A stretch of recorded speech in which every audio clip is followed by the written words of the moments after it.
I am Sigrid, co-founder of Lavender Menace in 1982, and this is our non-binary open mic, which we're having because of the suggestion of Ely Percy. They wrote Vicky Romeo plus Jules, and they wrote it around 2002, but it didn't get published for many years, so now they describe it as a historical novel. It's about the Glasgow Dyke scene. Then more recently, they wrote Duck Feet, which is about the neighbourhood in Glasgow where they grew up. And it won many awards. It's written in the way that people there speak, and it has proved to be a big hit, and they're now writing a mystery. Hello, my name's Ely Percy, and I'm going to read a short story called A Good Person. You go across to the Normandy. She buys you a beer and herself an iron brew. She tells you her name is Leslie. Leslie the lesbian. Imagine what my high school life was like. Were you out? Sorta. Half the lasses in your hockey team were bent. I don't understand. Did you or didn't you get called Leslie the lesbian? Never mind. You don't know what else to say.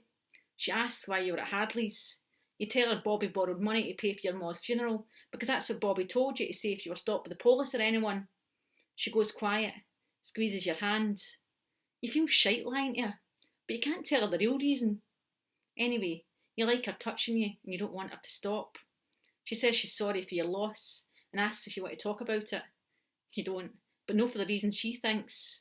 Because what can you say about a ma that hated you their whole life and thought you were an embarrassment? You wouldn't even have bothered with the funeral if not for Bobby. Half a beer later, you need to piss. Decide to use a disabled. There's a guy sitting at the bar. He's somebody's dad you went to school with. On your way at the toilet he says, "Well done mate, she's stunning." Aye. "So, you a boy or a lassie, me and Willie here." He points at the barman. "Been trying to work it out." "No." You walk away. "That's not an answer," he shouts. "Won't tell us if you got a hot dog or a bun."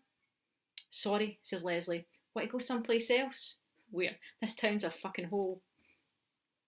She squeezes your hand again. "Tell me about yourself," she says. "Where'd you stay? Where'd you work?" "Edinburgh. Close enough to visit Bobby, but far enough away that he can't bring bullshit to my door." Her eyes go wide. You grin. "I love my brother, but he does some crazy shit." This is a letter I wrote to an old friend from school who I've known for over 20 years. Since the time that I sent this letter, I've changed my name, I've switched my pronoun to they, and I've further defined myself as agender. East of the moon, west of the stars, all over the place. Friday, 28th of April, 2017, 12 noon. Dear T, I've never written a coming out letter, at least I don't remember ever doing so, but I'll try and keep this one as short and clear and to the point as possible.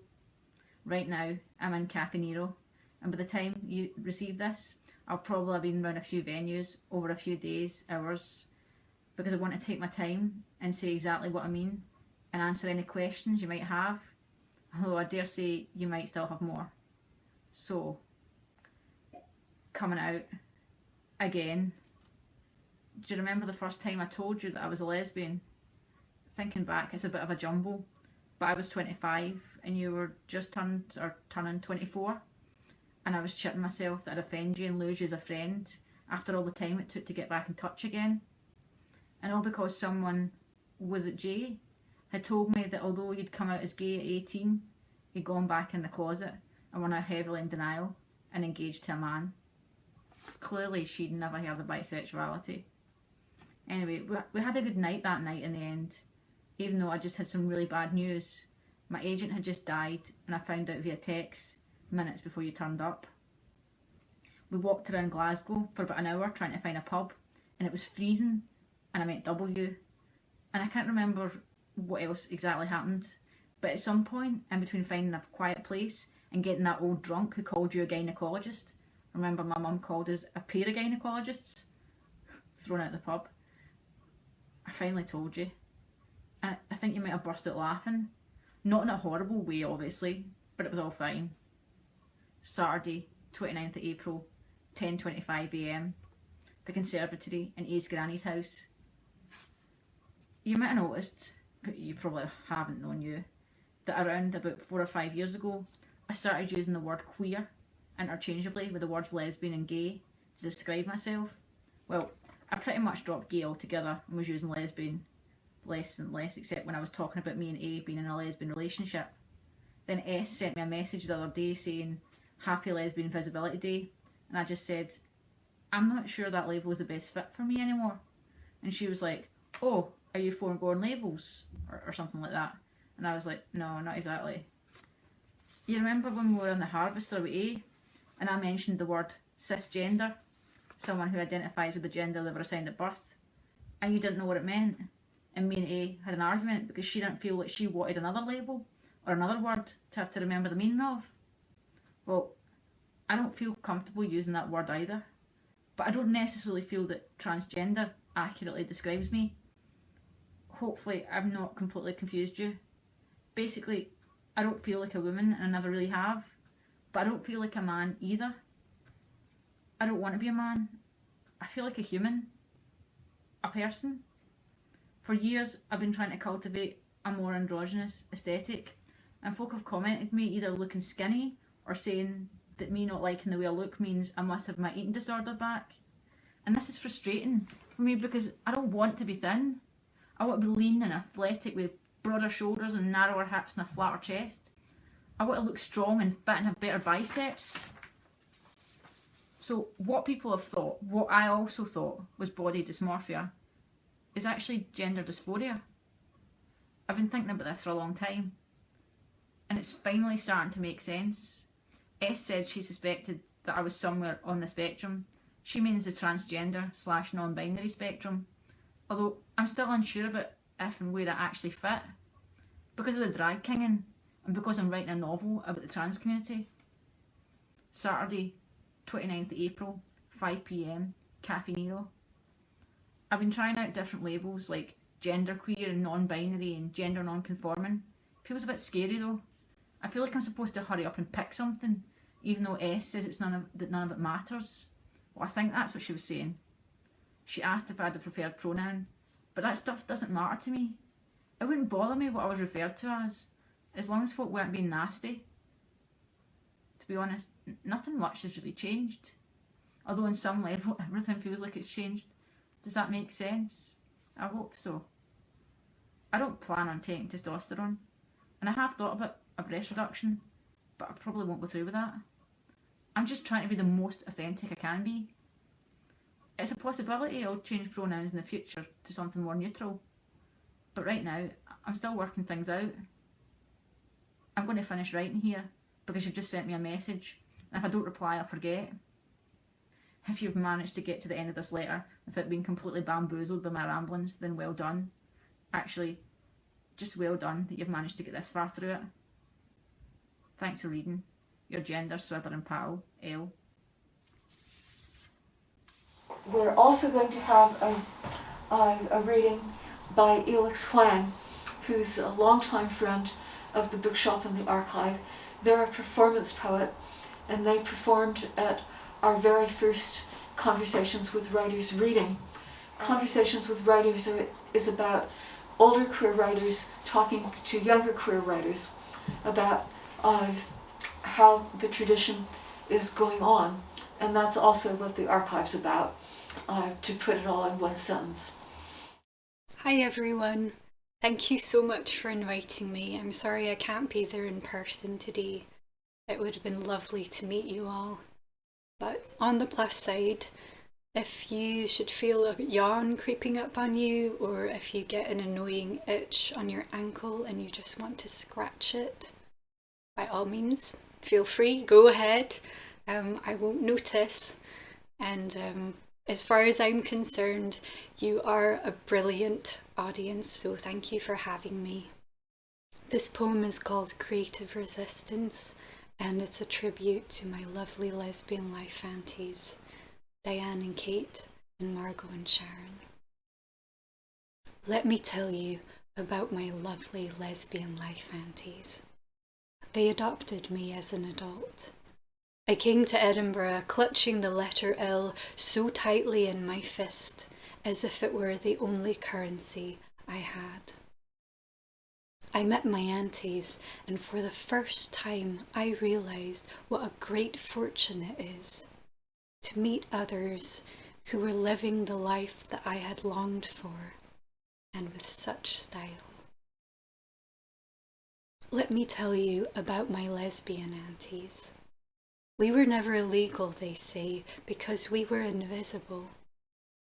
I sit at restaurants with them, watching them gather smiles from every corner of the room, outshining each other in queer innuendo. Invisible is the last word that comes to my mind. My auntie puts an arm around her partner's waist, saying that when they moved in together, they argued over whose tools would get to go in the tool shed, because they had too many. Now, I know they were talking about saws and hammers, but I will leave the word tool here with the word innuendo, because I can hear their laughter in my head. Let me tell you about my lovely lesbian life aunties.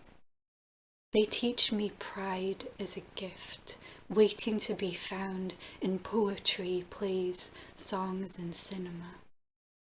They organise political protests and parties. They introduce me to their friends and their cats. I have never met so many cats. I see them join hearts to hold each other up. I see them join hearts to hold anyone up because they know how much it costs to ask for help. I am so in debt. All I can give them is poems. Tell us about you, my aunties say. I gave away the letter L. I think it will suit someone else better. I wear the word queer around my wrist because I can. Because it includes all colours, because they have made it sparkling for me. I tell them this is an era of holding hashtags instead of hands. We couple up and close our doors, post rainbows on each other's screens. I sometimes wonder if we have become so rich in reassurance now that we think we can afford the distance. Still, I count the genders of my friends who don't exist according to law. And even though we can wear as many skirts and shirts and boots and heels as we like, we're still asked to strip off our clothes just so we know where our place is. Let me tell you about my lesbian life aunties who have had the word don't thrown in their faces so many times, and who have shown again and again with fierce creative resistance that the word never is a stone skipping across the surface of history. Eventually, it sinks. Let me tell you about my lesbian life aunties. I will do it with love and gratitude, always. This poem is called Genderqueer in Lockdown, and I wrote it in the summer of 2020. And you'll remember this because we were all there, that this was the time when people were talking about easing the restrictions a bit, and there were a lot of discussions about normal and returning to normal, or was this the new normal? It was also during that time when I decided that I was going to change my name and ask people to start using different pronouns for me. So the poem sort of sprung out of that. What I need is not a poem about now. I need a poem that will take me out dancing. A heavy guitars and neon lights sort of a poem, where I have the voice of John Bon Jovi, the way he sounded in the 80s, his scream towards the end of I'll Be There For You, tearing through the very fabric of reality. I don't need his hair though. That can go into someone else's poem.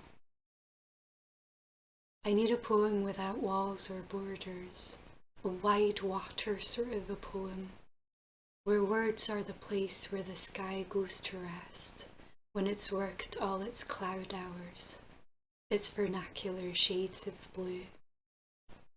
I need a poem that is universal enough for the sky to sleep in. I need a poem where you and I can converse with the foxes in the garden. When they've woken up from their naps and are stretching out in the sun, their ears alert to whatever it is foxes listen out for. I need a poem that lends me the language to ask a fox for its name. I need a poem that will allow me to fold the corners of what's trembling inside me into an origami lotus flower, celebrating the purple and white and green with precise architecture and poise. I need a poem that's a jetty, looking over the stillness of a loch, where I can say my pronouns out loud and hear the breeze repeat them to me. And this feeling of putting my clothes on backwards, no matter which way I turn them, will be part of my pride. When you whisper my chosen name, love, it's like your tongue is touching my heart. I need a poem that's a promise that I will try to do better. Reach beyond the normal that we're all asked to return to, where I will make my decisions based on the assumption that I live underwater, or have a home underground, or rely on the trees to give me shelter. I need a poem not about now, but a poem that is set at the hour when the sky slips into its midnight colours, when the eternity of one galaxy gently ripples into another. My dearest, if you want a forever with me, and I hope you do, I think it's only fair to warn you that it will involve me playing the guitar in my mind, piercing the air with outrageous proclamations of love and whiskey and running feral in the desert. And you can be sure I'll be singing about roses. This poem is called Green, White, Purple, and most of you probably know that purple, white and green are the colours of the genderqueer flag. And they're also the colours that the suffragettes chose when they campaigned for votes for women. Unfortunately, they are also colours that I've seen so-called gender critics use in their protests against the GRR and trans rights in general. She says, I have saved a space for you, where wild women go, where wild women wander. Here are your rights, timbered and tarred, braided and trimmed. They will hold your dreams across any ocean. And whenever you attempt to climb higher than your trials, you will never have to try alone. Where wild women go, where wild women wander. I say, my life has been built by the rage of wild women, all its beautiful chaos and freedom through their green and white and purple. But is this the only way that I can carry the colours to another generation, by joining in where wild women go, where wild women wander? Today, I am his boyfriend, with a firmness in my hands, a solemn silence over my shoulders. and I can't explain why that's different from a wild woman's pride, except when I lay my arm around him, we are the same kind. There is no rift between our wants, no separation between his grief and mine, the way that history would divide us into two worlds of understanding, only one of us meant to walk where wild women go, where wild women wander. Today I am his boyfriend, but last night I was a dragon. With eyes only for emeralds and towers, with restless wings and secrets sealed by flames. The wishes that a dragon holds. How can I describe them in the language that is spoken, where wild women go, where wild women wander? She says, "It's only us girls now. You can talk without holding back." I say I'm not a girl, but I wear the same colors. They make up a landscape where I know that I can grow. And I hold the hands of my sisters who still have to ask for an invitation to where wild women go, where wild women wander. I say I have found a space where I can rage for our rights, timbered and tarred, braided and trimmed, straightened and toned, bearded and plucked and tucked and packed and padded and bound, glittering, resplendent, green, white, purple. We're going to have a reading of a non-binary play which is called I, Joan. It was put on at the Globe Theatre in London last year. It's by a non-binary writer, and Joan of Arc is played by a non-binary actor. Immediately there were howls of outrage because everybody knows that Joan of Arc was a woman, that's history. And it got some bad reviews, but it also got some very good reviews. I hope you'll see why in this reading, because it's a lightning bolt. And Cooper is going to be our Joan of Arc. Trans people are sacred. We are the divine. We are practicing our divinity by expressing authenticity, by enjoying our multiplicity, elevating our humanity, finding the unity hidden inside community, remembering our collective connectivity fuels courageous creativity, unlocking that blessed spirituality that we all seek. And yeah, this shit's about to get spiritual. Setting aside all religiosity, we'll focus instead on more of a street god, if you will. A god for the queers and the drunks and the beautiful fuck-ups. A god for the godless. A god for you, if you want, tonight. Because tonight is a celebration, is a holy communion for saints and sinners and everyone in between. We offer you restitution. We offer you revolution. We offer you love. I am here to share my story, to receive God, and offer you love. And yeah, I'm fucking frightened. I'm 17, but I have a job to do that's bigger than me. You see, I was born into a world on fire, a world at war. The men have been fighting for 80 years or more. I mean, 80 years. And still nowhere near peace. An insignificant life was my destiny, small, quiet. A nobody from nowhere, a poor farm girl with nothing but a list of duties and expectations. Work hard, marry a man, bear children, and die quietly. I always suspected secretly that I might be destined for more, but I hardly dared hope. Then suddenly a miracle occurred, some unexpected divinity, a moment of love, pure, deep love. Zwam! I don't know how to say that one, sorry y'all. Zwam! Sudden alignment with creativity herself, and I'm blessed with a calling, with a purpose far greater than my mind can hold alone. Clarity and confidence like I've never known. God lit a fire in my belly and I'm burning, I am burning, I am burning with possibility.